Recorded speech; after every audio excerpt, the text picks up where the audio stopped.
to Goldberg, the same architect who did the corn cob shape. Remember the Marina City Towers we looked at the top of the tour?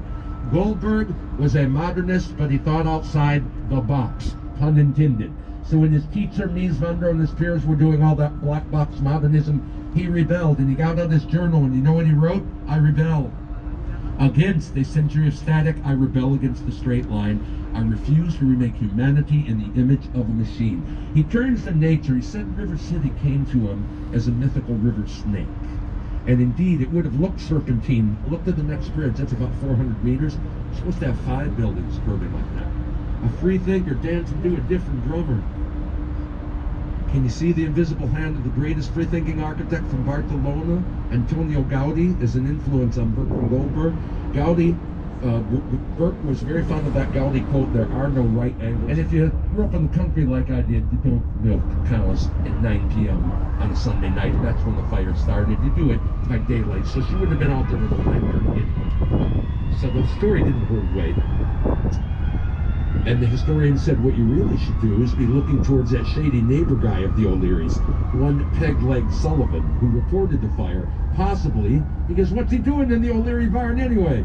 Peg-Leg's trying to steal their beer. He starts the fire to cover up his own crime. So Mrs. O'Leary and her cows were given a public proclamation exonerating them of all guilt by the city of Chicago, who's given to her great-great-great-grandniece. What is architecture? We can simply see architecture as the way that we interact with and define the space we live in. So you or I look at the Sears Willis Tower. We say beauty, we say function. Our friend Robert, the daredevil, sneaks up behind us. He looks at the building and says, the only thing I can see is another obstacle to help me overcome my greatest fear in life. What is the daredevil building climber most afraid of? I think you know. Heights. This is why he climbs for 40 years. He's still trying to get over it. It could be time to try another therapy. Here's a little secret history you might not hear in the other tour boats, but it's true. It's all true. Are you aware that 2,000 miles of railroad track, Chicago was the hobo capital of America, when everybody used to hop freight trains to build this country? And Madison Street, we just passed under, was known around the world as Hobohemia, Chicago's first hipster neighborhood. Hobos, artists, fiddlestiffs, and wobblies, the industrial workers of the world fighting for that one big union founded here in 1905.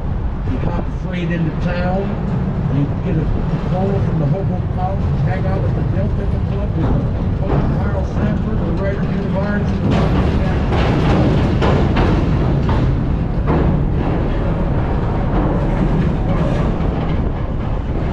Oh, by the way, that working man intellectual hobo lecture tradition has never died in Chicago.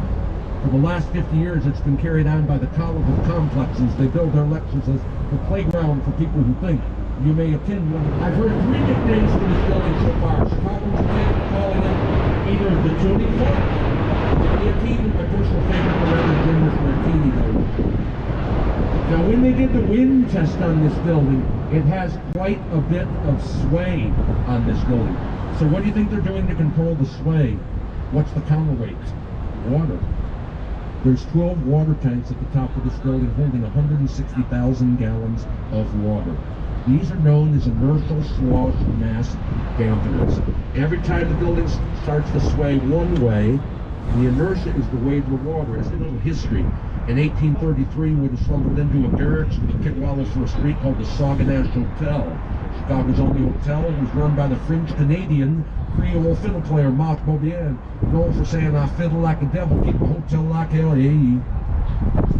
But it was at the Sauganash. 13 electors voted 12 against 1 to incorporate to become a city. Okay, look at this great neoclassical building with a Greek temple-style roof coming up. It's 77 West Rackford Drive. Every time I look at this building, I have a Disney animated movie playing in my head. And I imagine the Parthenon from ancient Greece comes to Chicago on vacation and marries a skyscraper. And this is The Offspring. It is by Spanish architect Ricardo Bofill. Bofill, a modern classicist. Check it out. A Greek temple-style roof, porticos, pilasters, that's what looks like columns on the outside of the building, and then everything is buried in the story vertical height with a glass curtain wall of modern. I love this building as it transitions between day and night. By day, the modernist feature, the glass really catches your eye. After dark, it looks like a hollow Greek temple. If I come down and see this building after midnight, I swear I can hear the voice of the Oracle of Delphi whispering secrets in my ears. Okay, I think it was the Oracle of Delphi. Not quite sure about that. 35 West Walker Drive on the right. It's one of our largest advertising firm, the Leo Burnett Company. Irish architect. We're having an emotional experience. The building and architecture isn't that what we're looking for. Viewing art and architecture is where self meets other. But the circle of self, that's you, must overlap with the circle of other. You gotta find that Venn diagram, the gestalt, the common ground. So when kids say this is a fidget spinner, you see I can connect with it. And I can say yes. Now why? It's dining experience called Sinte. The views are absolutely spectacular and so are the prices. I just found out Sinte is moving, so tell your restaurateur friends it's available. Now in front of us is Navy Pier, Arcade and Freight Pier, 1916 World War II Naval Training Base.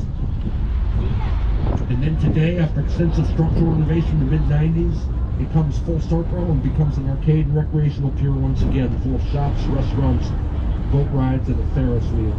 Quite appropriate that there's a Ferris wheel at Navy Pier. The inventor George Washington Gale Ferris from downstate put up the first Ferris wheel during our Columbian Exposition. That was kind of an answer to the Eiffel Tower, which premiered at the Paris Exhibition of 1889. Chicagoans wanted something as cool as Paris. We gave the world a bit of fun. First Ferris wheel, 264 feet high. Cars made out of railroad boxcars, 60 people in each one. A live brass band playing music, and every car had a bar.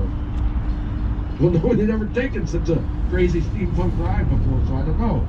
If you need a shot of whiskey or maybe back then the Green Ferris.